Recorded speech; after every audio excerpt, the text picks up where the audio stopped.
Alors voilà la conclusion d'une journée bien triste à Minneapolis, Saint-Paul et pour toute l'Amérique. Parce qu'aujourd'hui, on a vu des milliers de personnes se masser, défiler devant le mémorial dressé à la mémoire de cet infirmier de 37 ans.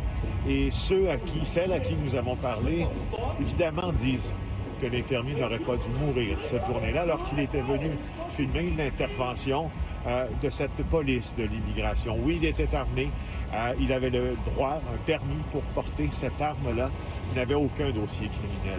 Pourquoi cette situation s'est-elle envenimée à ce point pour que les résidents de l'endroit pleurent la mort d'un autre de leurs concitoyens, le deuxième en moins d'un mois? Il y a des réponses à ces questions. Nous l'avons abordé d'ailleurs avec un policier du département de police de Minneapolis. C'est un Québécois qui est ici depuis des années aux états de service reluisants. D'abord, j'attire votre attention sur ces images. On dit que, et d'autres spécialistes le disent, pas que lui, que lors de cette intervention-là, on aurait dû entendre des agents de ICE crier qu'il y avait une arme, évidemment, afin de maîtriser une situation potentiellement létale. Et si les plans de caméra vous disent vraiment ce qu'ils nous disent et que, comme vous le voyez sur ces images, Alex Petit a été désarmé. On aurait dû entendre des agents crier ensuite qu'il était désarmé afin que l'on puisse abaisser la tension et en venir à une issue totalement différente.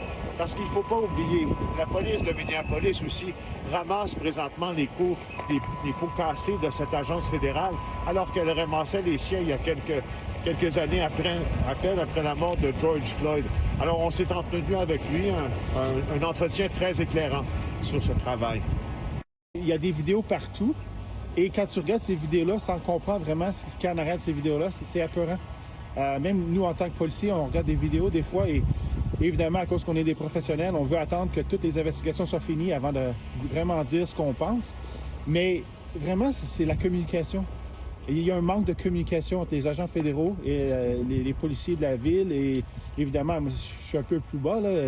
Je ne recevrai pas les informations directement. Mais vraiment, c'est la communication. Et c'est pour ça qu'aujourd'hui, je suis ici. Je décide de mon propre temps. Évidemment, je me fais rémunérer, mais je prends la décision de venir travailler ici un dimanche pour pouvoir avoir des conversations avec la communauté, pour qu'ils comprennent qu'on n'est pas contre eux, on est avec eux, mais qu'on est pris entre l'arbre et l'écorce. Et les citoyens sont tiraillés entre leur désir de justice et qu'il y a apparence aussi de justice dans cette enquête menée par le FBI et par les agences fédérales, parce que la police de Minneapolis ne peut rien y faire. Alors, les résidents, je dois bien vous le dire, ceux à qui nous avons parlé ont unanimement décrié la position de l'administration Trump quant à l'immigration et quant à cette enquête aussi. It's terrible what's happening with ICE in our county. Our president, yeah, he's a real good friend of your country, huh? I see you guys are getting farther and farther upon. You used to be our best neighbor. Now you're getting farther and farther apart with him.